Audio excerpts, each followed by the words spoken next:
Il y a de ça quelques temps, je vous avais parlé du scandale Facebook avec l'exploitation des données personnelles par Cambridge Analytica.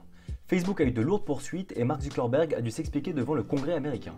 Alors pour ceux que je n'ai pas convaincus du fait que Facebook est un aspirateur à données personnelles, je vais vous donner un exemple supplémentaire qui vient de pointer le bout de son nez. Assez surprenant d'ailleurs que l'information n'ait pas été relayée plus que ça en France. Une nouvelle utilisation suspicieuse des données des utilisateurs a éclaté au grand jour. Il s'agit du partage de données personnelles avec des fabricants d'appareils électroniques tels qu'Apple, Microsoft, Samsung ou encore Amazon, pour un total de plus de 60 partenariats divers et variés.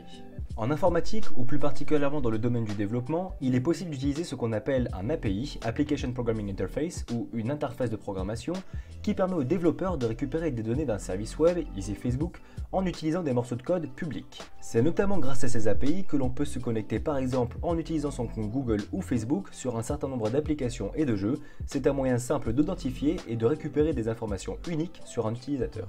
Utiliser un API, c'est parfaitement légal, sauf que cette fois-ci, la récupération d'informations se fait sans API et sans l'accord de l'utilisateur, puisque la récupération des données se fait à un niveau encore plus bas.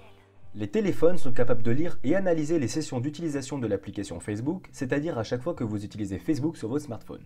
Le téléphone a donc accès à toutes les informations qui sont envoyées via le service de messagerie Facebook, Messenger, mais aussi peut récupérer des informations comme les adresses mail des amis ou encore les j'aime que vous déposez tous les jours sur le réseau social. Mais ça ne s'arrête pas là. BlackBerry, par exemple, peut sans votre accord obtenir bien plus d'informations, plus de 50 catégories différentes, que ce soit vos relations sentimentales actuelles, vos appartenances politiques, votre religion et même les événements auxquels vous comptez ou avez participé.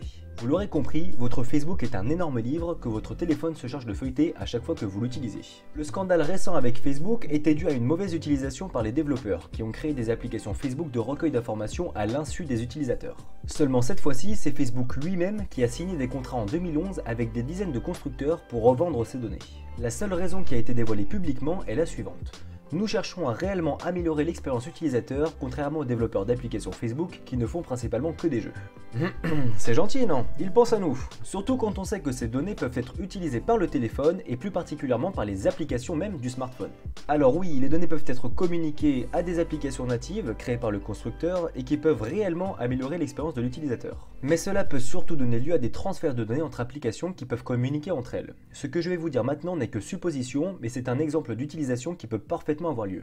Le scénario est le suivant. Vous venez de mettre à jour votre situation sentimentale sur Facebook en passant de en couple à célibataire. Votre merveilleux téléphone capte cette information, puis va gentiment vérifier sur votre téléphone si vous n'avez pas d'application de rencontre. Cas numéro 1. Vous avez Tinder ou une autre application de rencontre installée, le téléphone émet un signal à cette application qui va l'interpréter et se charger de vous envoyer une notification.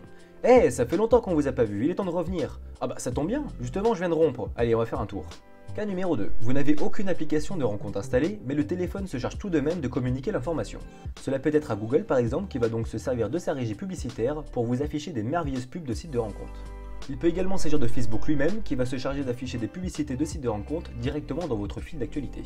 Il est même possible que vous ayez des suggestions d'applications de rencontre quand vous allez vous rendre sur le Google Play Store.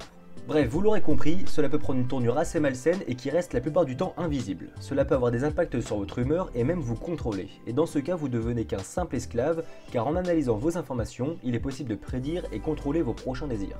Le seul point positif dans toute cette histoire, c'est que suite au passage de Mark Zuckerberg devant le Congrès américain suite au problème de confidentialité des données, Facebook a déjà mis fin à 22 partenariats sur la soixantaine existante, reste à voir ce que ça donne dans les prochains mois et si Facebook rectifie le tir. Je m'arrête là, pas de coup de gueule supplémentaire sur Facebook, je sais simplement qu'en ce qui me concerne, mes comptes perso et YouTube que j'ai sur Facebook sont à l'abandon depuis quelques mois et je me sens tout aussi bien, ça mérite réflexion. Pour finir cette vidéo, deux bonnes nouvelles. La première est que je suis libre comme l'air pour faire plus de vidéos, mon master étant terminé. J'ai également créé une nouvelle application liée à Fortnite, je vous la présente sous peu. Sur ce, on se dit à la semaine prochaine, ciao!